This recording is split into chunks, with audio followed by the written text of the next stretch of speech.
Welcome back to the episode of Brands Bites. Coming at you live again. We're getting back on the train for this, starting with Nikon, who is acquiring Red Digital Cinema. Now, if you did not know, this is kind of a really big deal. Red is kind of known for being like the cheaper version of an Arri Alexa. And I mean, that's not that much cheaper if you buy like the top end, but it is still cheaper. A lot of big YouTubers use this camera as their daily driver, their main camera. It is as high-end as you can get and still get pretty good bang for the buck. Arguably, there's still better cameras, but Red is pretty dang up there. So Nikon has announced that they will be acquiring them, and this comes shortly after a lawsuit that happened that ended in April of 2023. Red had actually sued Nikon for allegedly infringing on patents it held for video compression technology. Nikon, in response, squared off to fight the allegations before the case was ultimately dismissed. So there's got to be a connection between these events, or it's very interesting. Nikon has kind of fallen off when it's come to photo/video cameras. You know, you see people buying Canons, you see people buying Sonys so that they can get great video and great photo all in one body. Red, who is amazing at the video end, Nikon is great. Not quite up to Canon and Sony, but way up there. Like, they're neck and neck for photo features, but Red can definitely help them get the rest of the way when it comes to video content.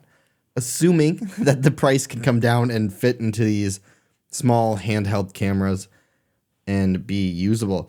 But Nikon announced an entry into the agreement to acquire 100% of the outstanding membership interest of Red.com, LLC Red. So Red will be a wholly owned subsidiary of Nikon, which will be great. I'm excited to see what this brings for Nikon cameras, how they end up using this technology in their own stuff. I am also just shocked that Red was even looking to be sold like this. That kind of blows my mind, but good on them. Excited to see what becomes of this, and I mean, big news when it to the camera world. Exciting stuff to see. Next is probably one of our biggest topics of today, which is Rivian announced the R2 today. Like, literally today, as of recording this, like 3-4 hours ago, announced this. So weeks have been leading up to this. Rivian's unveiling of its smaller new electric SUV, the R2 today. But they also dropped the R3 and R3X on us at the same time, which is interesting to say the least. The R3 is supposed to arrive at a smaller and lower MSRP than the R2, but the R2 is the one that will be coming first. So expect an R3 in the future, but the R2 will be coming first.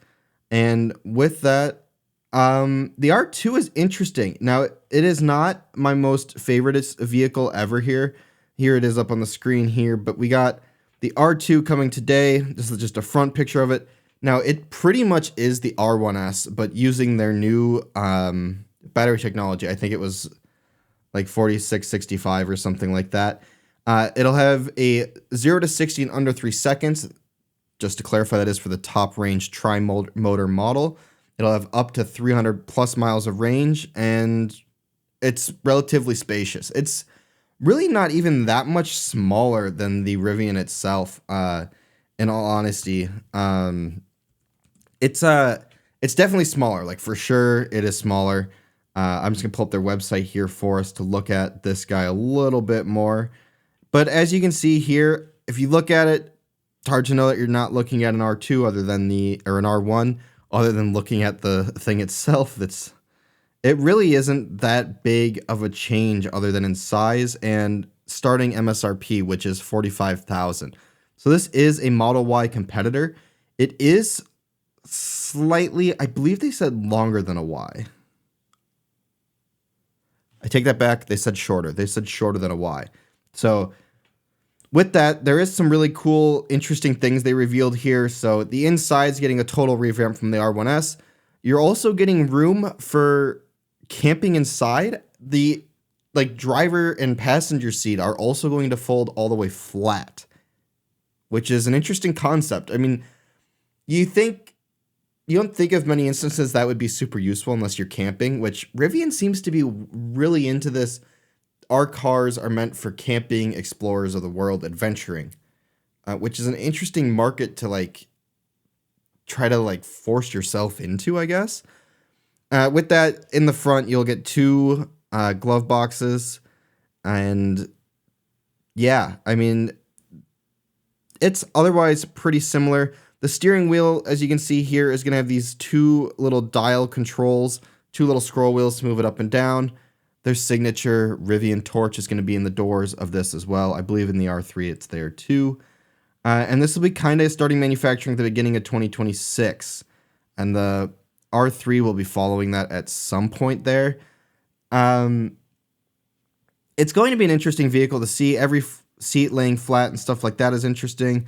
The back glass will be able to go down. Also, the rear windows to like the trunk space of the car will be able to like fold out. So you'll be able to get maximum breathing. Both rear windows will go all the way down. It will have the NACS charging port. Something else they briefly mentioned is that the Rivian charging network, not only will this work on Tesla's, all Rivians will work on Tesla's charging network here within like a few months, I think they said, but also the R2 is going to have like 600-ish chargers in the US or something like that, that will be open standards. So I think Rivian's, they're making their own charging network. The acronym was RAN, and I can't remember what RAN stand for, but they'll have like 650 chargers or something like that. 600, 650. It was a 600 number, but within the US within the next few years here as well. And then the R3. We know pretty much nothing about the R3 other than it will be similar but smaller and cheaper than the R2. And on the other side of that, it will also have another variant of it called the R3X, which will basically be the R3, but meant for more off-roading. Like some of the finishes are going to be upgraded to handle off-roading stuff better, interior upgrades to handle off-roading stuff better, suspension, wider wheelbase, wider tires, just things like that. And that'll be another thing that they're going to kind of drop on us too. They look great. Compared to the Fisker Ocean, which we just saw recently, I prefer the Rivian looks. And this will be fascinating to see the R3 when it comes to that time. And, you know, here is a picture of the whole family. I was trying to find, they had an image of the R1 and the R2 kind of like overlaid in front of it.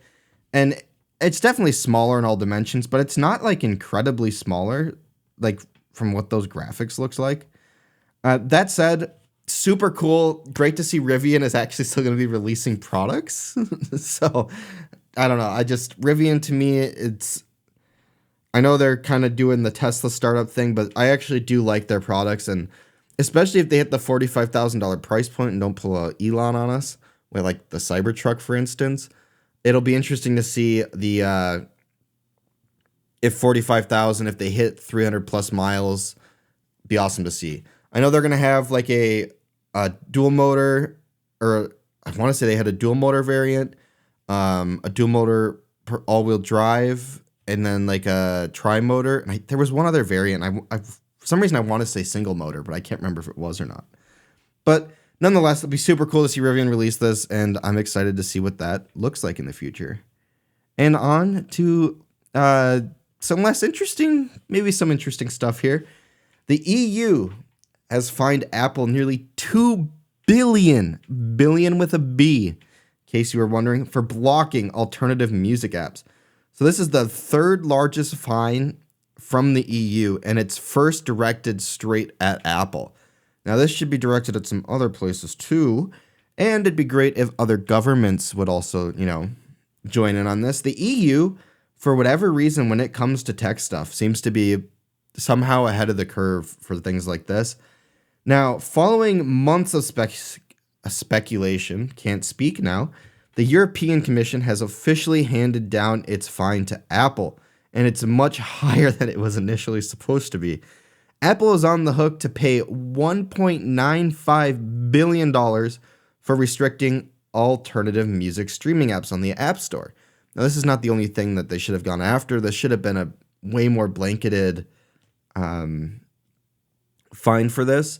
Now, the fine is basically that Apple bans music streaming app developers from fully informing iOS users about alternative and cheaper music subscription services available from outside the app. Now, this is where we get into the ground of it needed to be, it just needed to be tuned just a little bit more and it would have been perfect. Still really great. And $2 billion is a fine that Apple is actually going to look at and be like, maybe we should care about that one a little bit. So that is great there. But what this needed to be is a more blanket App Store ban, or not ban, but, fine for. Because the thing that they're really talking about here is if you go on Spotify and you try to get a subscription. Now, a lot of these apps you can't even upgrade in the app anymore, but also what they do is they charge more because Apple's taking their 30%. So they charge more for their subscription because they still have to make the money that they would charge on other platforms versus than if you were to go to their website. Now, Apple had already gotten mad at a bunch of people because they had fully removed subscriptions from their app and had just put a link to the website. And then Apple's like, no, you can't do that. You got to charge it.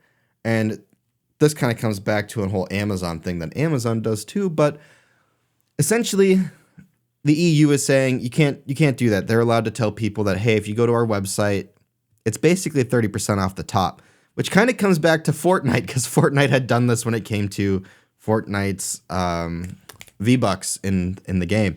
They had also been charging more for similar priced items until Apple got really mad. Now, the reason this needed to be more blanket is this happens with way more than just music services. It also happens in Google Play. It happens everywhere. So this really needed to be a more blanketed thing. Sure, Apple is the big bad guy here, but could have been a little more blanketed is the point. Now, the company has also prevented developers from including information about links or alternative subscription purchasing pages on their websites or in emails. Apple has engaged in these practices for nearly 10 years and might have caused iOS users to pay more for music services and other apps, blah, blah, blah, blah. Now, then this news follows rumors that, by the way, this was supposed to be about a $542 million fine. So, that's less than a third of what we ended up with here. So I think this is mostly a win because I think at the end of the day, if you're Apple, you're looking at this and now you have to at least think about, is it worth getting another fine or should we just allow this for everybody, not just the music players in the game? And we'll have to wait till we see what happens there, but hopefully it does change. And next up here, Daddy Musk has had a great week of tweets or X's, whatever you call them, soon to be lawsuits because Elon Musk has sued OpenAI. Now for months, this might even go back like a year and a half now or so, has been making fun of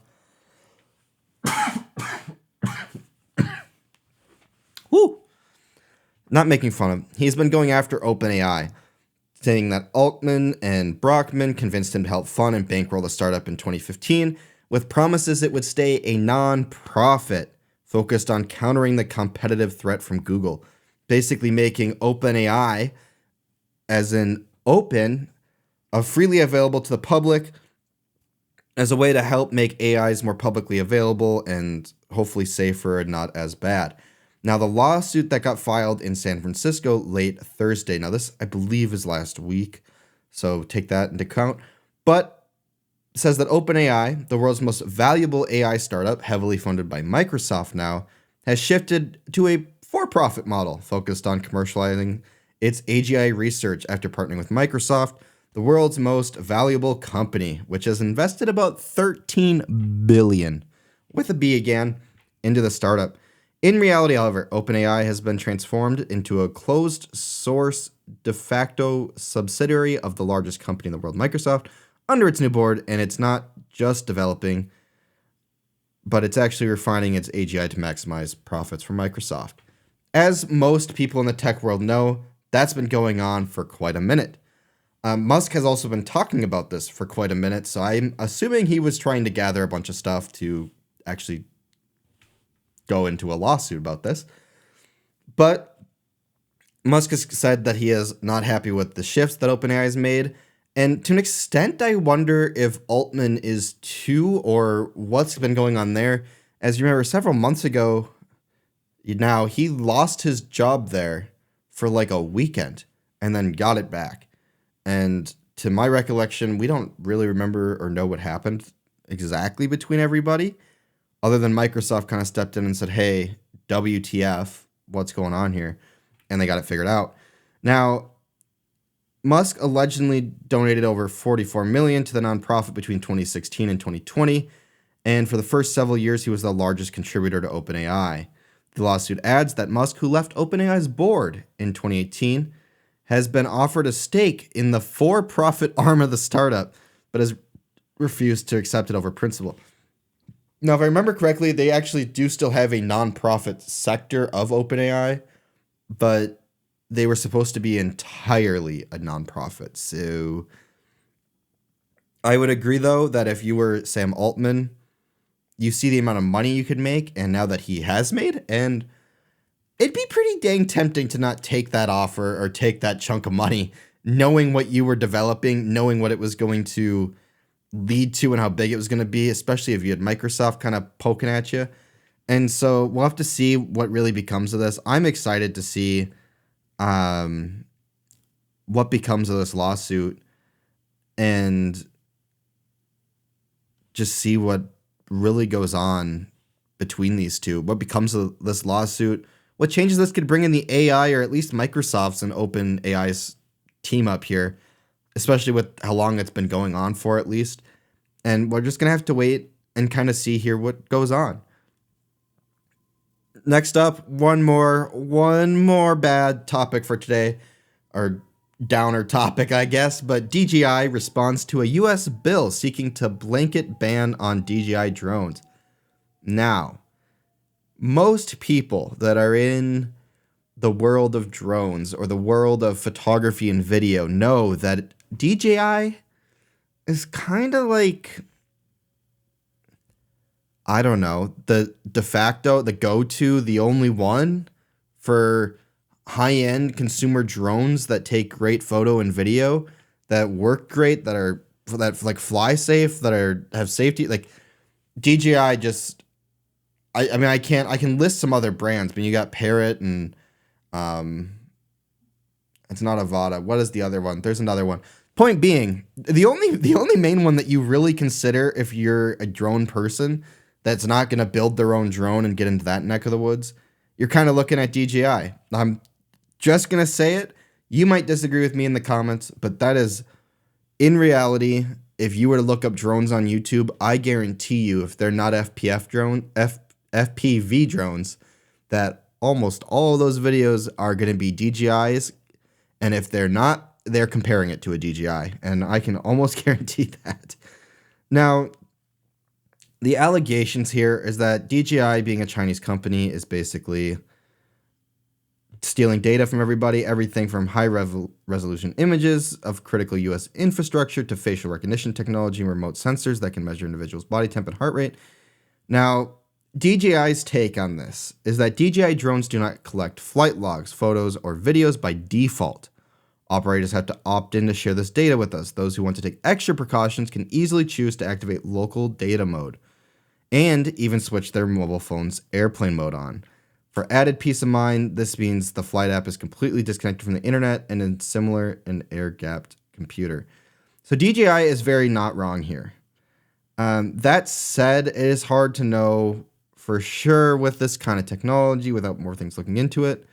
Now, DJI can be compelled by governments, as in the Chinese government, to assist in espionage, but DJI follows the rules and markets it operates in, blah, blah, blah. DJI, take like that.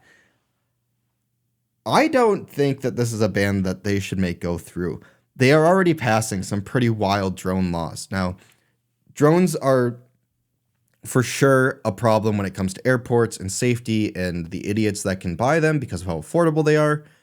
But with all of that said, as somebody who flies a drone nearly daily for work, the headaches that these idiots are causing people like me that aren't going to fly like an idiot or over an airport or whatever are insane. And if I have to get a drone that's not a DJI To be honest, when I fly my DJI drone, if you know what you're doing and you've flown a drone for a while, the DJI drone is like a no think, get it up, get what you're doing, get it down. Don't have to worry about it, don't have to think about it. It's gonna tell me if the wind's too fast. I'm gonna check and stuff too, because like I have to. I'm gonna follow the rules and regulations put forward by the FAA. But the DJI drone is the only one I think about. When I look at other drones and their image quality compared to a DJI drone, especially for the price, there's nothing. I don't even know what drone you would go get. I mean, just looking up drones for sale, DJI comes up. I don't even know what Amazon's going to show me, but there's no way it's anything reasonable. Half of these companies that are getting pulled up here in my search results, I've never even heard of. Let's see, though, what the Attel, that was the other company I was thinking of. Attel, and I don't even know if Parrot still exists. But Attel, I guess, would be the brand I would think of second. And it's still not, like, competitive. The robustness of the DJI app, the simplicity, the ease of use, there's actually nothing that compares to a DJI drone when it comes to that stuff. At least the last time I looked, which was not that long ago. So that said, I hope that a ban doesn't go through. I understand the whole espionage, blah, blah, blah, blah. But then just make them have, I don't know, air gap it somehow. It's the people's decision to use their drones how they want to. DJI is more than willing to geofence areas if you want. Do it. There's a ton of areas that technically by FAA law I can fly in that DJI has geofenced. And it's a giant headache already. Please don't make it worse. And I hope this doesn't actually go through. But, U.S. government, POG. Lastly here, this is probably my favorite topic to update here. Tesla's drive-in movie theater, diner, supercharging station, blah, blah, blah, blah, that's going to happen in LA is under construction, and man, is she coming together. We've talked about this a few times. They showed it off. They showed renders. It's Tesla, so we don't really know when things are happening, but permitting all of that it's actually going on. You can see the giant circular diner building that they're going to have. They're going to get those movie screens up. They had a screen up in one of these shots. I thought there was multiple shots. There's not. I'm lying to people. But the point is, they can see, on the right side here, you can see the gray pillars and stuff. If you're looking online, on the left side, there's a donut-shaped building with a flying saucer on top. And to the right of that, there's some dirt and some machinery. And then there's a gray fence-looking thing where a giant movie theater screen will be. Now, the west screen couldn't be constructed until the power lines outside of the property removed, for which AT&T is reportedly responsible. So we'll see how long that takes to happen. But Tesla broke ground on this in late September after reported on a series of permit approvals and West Hollywood site throughout much of the year. Although the site was originally expected to be built in Santa Monica, Tesla settled building on the project in Hollywood in 2022 and is now set to include around 32 charging stalls. Many have created renders, blah, blah, blah, blah, but it's actually happening. Milliways is the name of the restaurant, and the restaurant at the end of the universe in the Douglas Adams movie, The Hitchhiker's Guide to the Galaxy, long known to be a favorite of elons. But they've broke ground. This is a progress update of that. It's actually looking like it's going to come together like the renders. Super exciting. Awesome. And with that, thank you for watching this episode of Brains Bites. I hope you enjoyed this one, and I'll catch you guys in the next one.